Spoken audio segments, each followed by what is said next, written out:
I'd now like to welcome Mr. Rossi to the stage.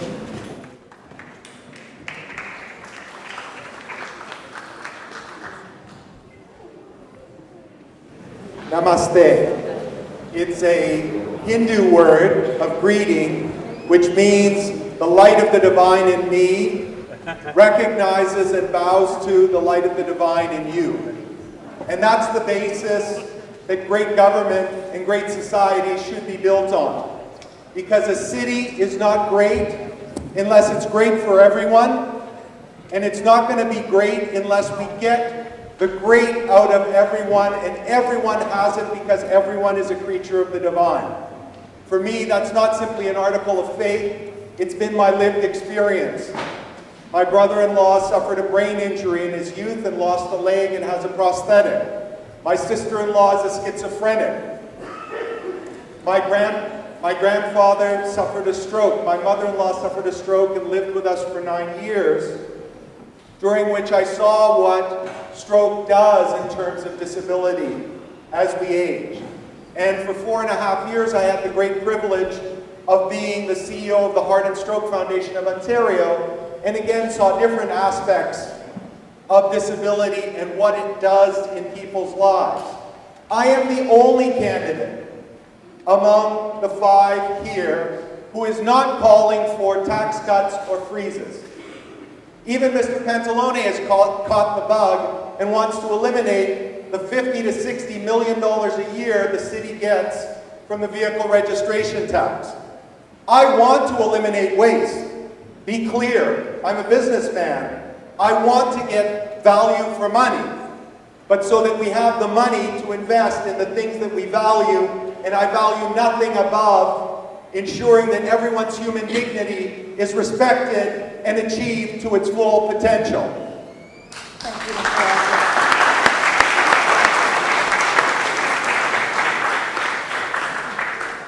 So let's start by talking about the Accessibility for Parents with Disability Act.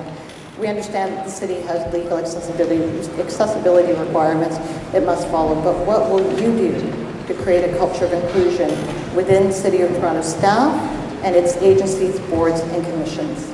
Well, first off, as you pointed out, only one of the standards has been passed by the province.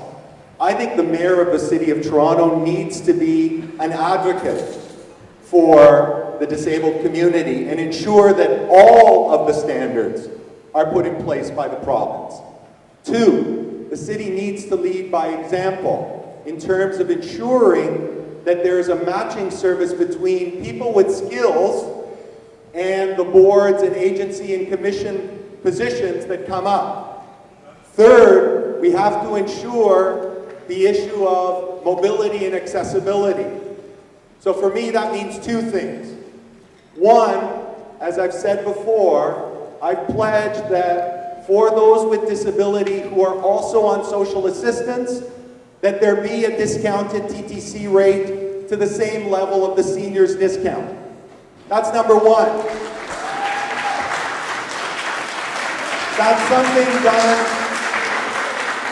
something done in many cities around the world, and it's absolutely critical. My brother-in-law, Bill, his bus pass is his ticket to participate in society, and it has to be available. I can't make it free, the math doesn't work right now, but at least to the same level of discount as seniors.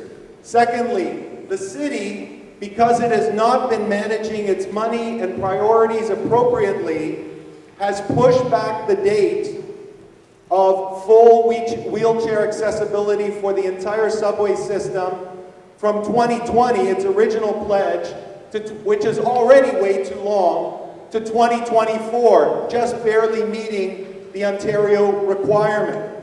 We have to ensure that this is accelerated, starting in priority order with 1, those subway stations that are now having emergency exits put, so we should do them at the same time.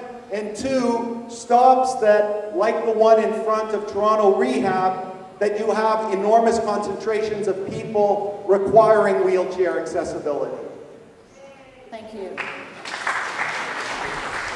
Let's move on to the budget now. Obviously, this is a big topic at this election.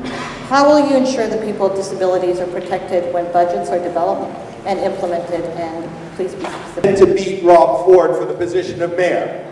Because if Rob Ford becomes mayor, he's promised to eliminate roughly $250 million a year in revenue, or $1 billion over the next 4 years. And he very nicely said, well, if anyone should go for free, it should be seniors and the disabled. But actually, he's taking away the money to ensure that any of that will ever happen.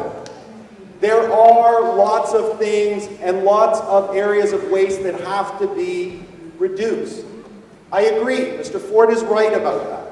He's right about the sense of entitlement. He's right about some abuse with respect to the expense accounts. But if you add up all of the salaries of all of the councillors, all of their staff, all of their expense accounts, all of their free tickets to the zoo, if you add all of those up and eliminate them, it's less than 0.5% of what the city spends. We are not going to be able to make the investments we need in the services that are vital to ensure that this is a caring, and not just, Helen, I love your speech, but it's not just about inclusion, it's about embracing. That's the level, that's the standard I want. It's not going to come through massive cuts. It is going to come through a business-like approach, multi-year planning, setting priorities, making sure that where it makes sense that we do outsource for greater efficiency, particularly to many of the phenomenal not-for-profits who know how to stretch a dollar further than anyone, any organization I've ever met. And I've spent time in the not-for-profits. I want to make sure that we leverage that. Again, value for money, so we have money for the things we value.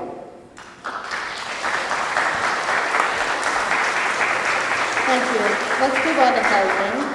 What portion of the $21.6 million that Toronto receives from the ROOF program will you as mayor make available to ensure accessible and supportive housing for people who are physically, developmentally, or mentally, or have mental health disabilities? How will you go about doing this? I think it's not simply a matter of the percentage of the ROOF funds. If we're really going to attack the affordable housing issue, we need to do 3 important things. One, and here I think a tip of the hat should go to City Hall, to Mr. Pantalone, to Mr. Miller, and others who have spearheaded the revitalization of the Regent Park area, of understanding that there is enormous value in the land underneath many of these developments, and that what we need to do is partner, in this case it was with the private sector, to unlock the value of that land and be able to build one new revitalized social housing stock that's fully accessible, and at the same time help to pay for it by offering some of the land up for at market rate housing, so that you create communities of mixed income to ensure that you're not ghettoizing one specific socioeconomic class in an area. That's number one. Number 2 is to do more with, again, the not-for-profit and for-profit sectors. A perfect example is a great organization, Habitat for Humanity. They have a model whereby they build homes for needy families that the families help to build and have the dignity of being part of the project. They do it for roughly $130,000 per completed home, including the land. The city is still completing a shelter on Peter Street for 40 beds that's cost already almost $12 million for 40 beds. Instead of building more shelters, I want more homes, and I want to work with the people who are going to deliver them. Now, this is the last set question before we open the floor to the audience. So in referring to recreation, what will you as mayor do to ensure that the parks, forestry, and recreation comes out with realistic and economically viable plan to ensure that people with disabilities have equal access to recreational programs in their own neighborhood that is accessible to their needs?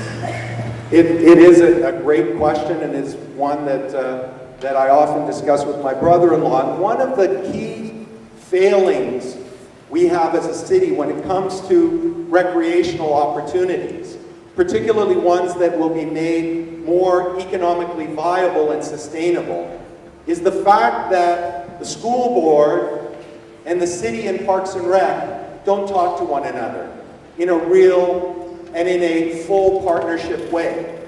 Because there are enormous assets for recreation in our schools as well as our parks. And if we plan them together, one, we extend the number of assets that are available to us so that more and more you're not having to go as far, because many more communities have schools in there as centerpieces within neighborhoods. There has to be an ability for people to take advantage. And yes, it will cost more money, but it will cost less than trying to recreate the wheel just at the city. So surely we can work together to leverage assets that, as taxpayers, we've all paid for already, and that we should have access to on a more regular basis.